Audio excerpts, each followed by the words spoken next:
Hola, profesores y compañeros. En esta oportunidad les presentaremos nuestro proyecto de modelación, el cual se titula La reforestación de los bosques del Caquetá, a cargo de mi compañero Yulal Veláez y de mi persona Karen Paz. Pero primero debemos hablar sobre qué nos permite la modelación. En varias situaciones de la vida cotidiana, en nuestra vida real, es muy común encontrar la relación entre distintas áreas del saber. En este caso, vamos a hablar sobre geometría, matemáticas, ciencia y un poco sobre tecnología. Todas estas áreas del saber son necesarias para llegar a la solución de la problemática o de la dificultad a la cual nos estamos presentando. Así como nos lo dice Acevedo Rodríguez en el 2019, entre los propósitos de la enseñanza de la matemática se destaca la necesidad de educar a las personas y a los estudiantes de tal manera que en dichas problemáticas, en dichas situaciones, puedan desarrollar unas soluciones a partir de aplicar las matemáticas y que puedan identificar esa relación significativa que existe entre las matemáticas y nuestra vida cotidiana. Vamos a hablar un poco sobre una de las causas que nos conlleva este proyecto de modelación,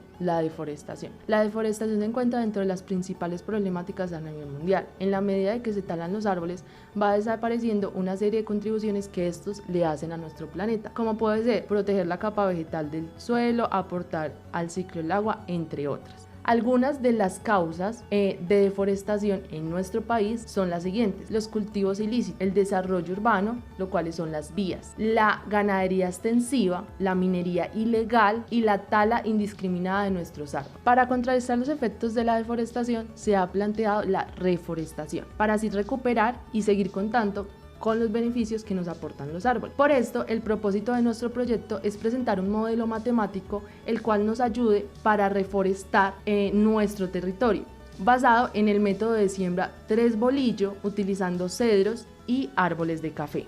Bueno, luego del planteamiento de esta problemática, vamos a pasar a la recolección de datos. Para esto nos basamos en los datos arrojados por el Instituto de Hidrología, Metodología y Estudios Ambientales, IDEAN, que tiene a cargo el sistema de monitoreo de bosques y carbono mediante imágenes satelitales, ¿cierto? A partir de estos datos recolectados pudimos construir este gráfico que nos indica la superficie deforestada en Colombia en un periodo de tiempo de 10 años entre el 2012 y el 2021. Vemos cómo en el 2017 tuvo su pico más alto con 220.000 hectáreas deforestadas y de ahí ha venido bajando un poquito, pero no es mucha la diferencia, ¿cierto? Las superficies deforestadas por regiones naturales, acá tenemos unos gráficos entre los años del 2016 y del 2020. Tenemos que la Amazonía es una de las regiones más afectadas por este fenómeno. Acá vemos cómo en el 2016 tiene 70.074 hectáreas deforestadas y su mayor pico fue en el 2017 con 144.147 hectáreas, ¿cierto? A partir de esto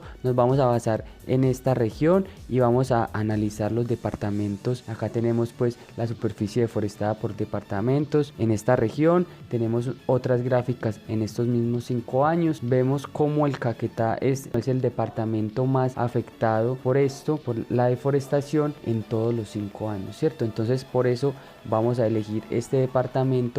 Según la página PIT Amazonía, tenían una noticia en la que nos mostraban un vivero que tenía cerca de 200 especies de árboles nativas en el Caquetá. Tenían 116 de estas plantas o de estos árboles a los que les pudieron sacar semillas, ¿cierto? Entre ellos tenemos el cedro rojo, uno de los árboles más golpeados por este fenómeno de la deforestación.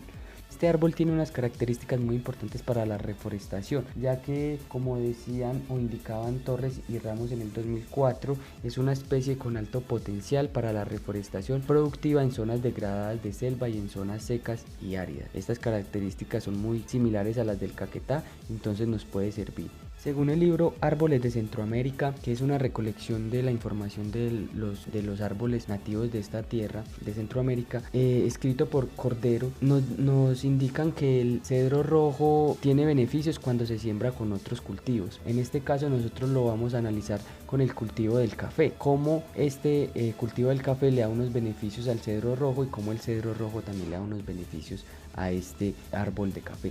Entonces esto es lo que vamos a analizar de acá en adelante. Para continuar con nuestra matematización, usaremos el método de siembra 3 bolillos, como ya lo había dicho anteriormente. Pero, ¿qué es este método? Este método es aquel que nos permite plantar 3 árboles en forma de un triángulo equilátero. Esto quiere decir que uno de los árboles va a quedar enfrente del punto medio de los otros 2.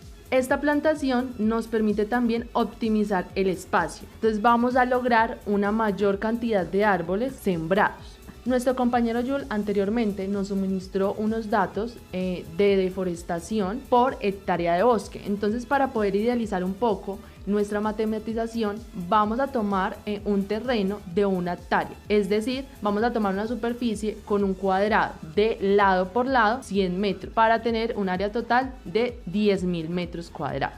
Para nuestro proyecto de modelación vamos a tomar 6 metros de distancia entre árbol y árbol, ya que es una de las recomendaciones que se nos hace al sembrar el cedro con otros cultivos. Para calcular la altura del triángulo, que va a ser la distancia entre filas, vamos a utilizar una función trigonométrica que es coseno. Entonces coseno de teta es igual a adyacente sobre hipotenusa. Con la imagen entonces tenemos coseno de 30 va a ser igual a la distancia entre filas, que va a ser la altura, sobre 6, que es nuestra hipotenusa. Entonces la distancia entre filas va a ser 5.2 metros. Los datos que tenemos hasta el momento es, entonces, la distancia entre las columnas va a ser de 6 metros y la distancia entre filas va a ser de 5.2 metros. Como tenemos un terreno de 100 metros por cada lado, entonces podemos calcular la cantidad de filas y columnas total para nuestro terreno. Entonces el número de filas va a ser igual a nuestra superficie, al lado de nuestra superficie, que va a ser 100 metros, sobre la distancia entre filas, que va a ser 5.2, lo cual nos da que el número de filas es de 19 y el número de columnas, que es 100 sobre 6, va a ser 17. Bueno, al conocer ya la cantidad de filas que tenemos en nuestro terreno de 1 hectárea, vamos entonces a mirar cuántos árboles caben en cada fila, ¿cierto? Al encontrar esta cantidad ya podríamos saber cuántos árboles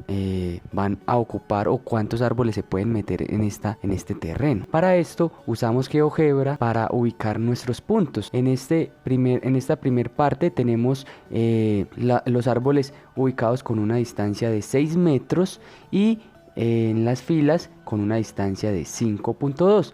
Tenemos la primera fila que tiene 17 árboles, acá está enumerado. La segunda fila también tiene 17 árboles, la tercera fila también tiene 17 árboles.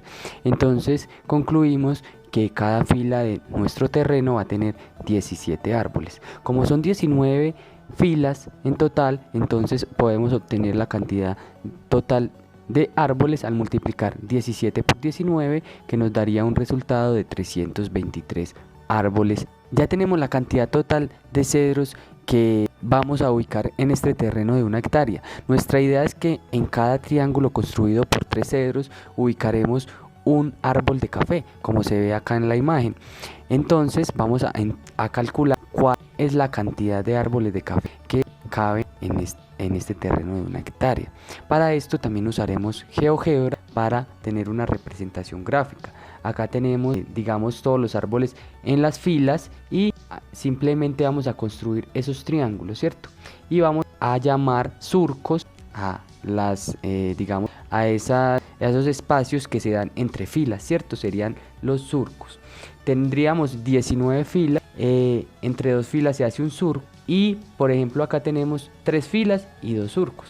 Entonces, para 19 filas obtendríamos 18 surcos. En cada surco podemos tener 32 triángulos, ¿cierto? En cada triángulo va un árbol de café, entonces tendríamos 18 surcos y en cada surco tenemos 32 árboles de café. Al multiplicar 32 por 18 obtendríamos la cantidad total de árboles de café que se pueden sembrar en un terreno de 1 hectárea. Como lo indicábamos anteriormente, la cantidad de hectáreas deforestadas en el Caquetá entre los años 2016 y 2020 fue de 199.521 hectáreas, y ya tenemos que son 323 árboles los que podemos sembrar en 1 hectárea. Entonces, al multiplicar estas dos cantidades obtendremos que podremos sembrar 64.445.283 cedros, ¿cierto? Y teníamos que podríamos sembrar 576 árboles de café en 1 hectárea. Al multiplicarlo por la cantidad de hectáreas deforestadas en Caquetá, obtendríamos que podríamos sembrar 114.924.096 árboles de café. Bueno, ya veíamos esa cantidad tan grande de árboles de café y de cedros que se podrían sembrar en esta superficie deforestada en el Caquetá, ¿cierto? Sería utópico que se siembre toda esta cantidad, pero al menos si se pudiese digamos, hacer gran parte de ella sería muy rico para este territorio. Acá ya llegando a las conclusiones, tenemos que sembrar de esta manera es muy rico, digamos, para los cedros como para los agricultores, ¿cierto? Para los cedros porque al sembrar estos cultivos, eso contribuye a que las plagas no azoten tan duro a los cedros cuando están en su crecimiento, y a su vez a los agricultores porque tienen su espacio para sembrar y no tienen que, digamos, deforestar los árboles, estar pidiendo permiso que van a tumbar este terreno, no, ahí ya tienen su espacio y pueden sembrar cualquier tipo de cultivo. Nosotros en este caso lo hicimos con el café, pero puede ser cualquier otro cultivo. Esperamos que nuestro proyecto de modelación se pueda implementar. Muchísimas gracias.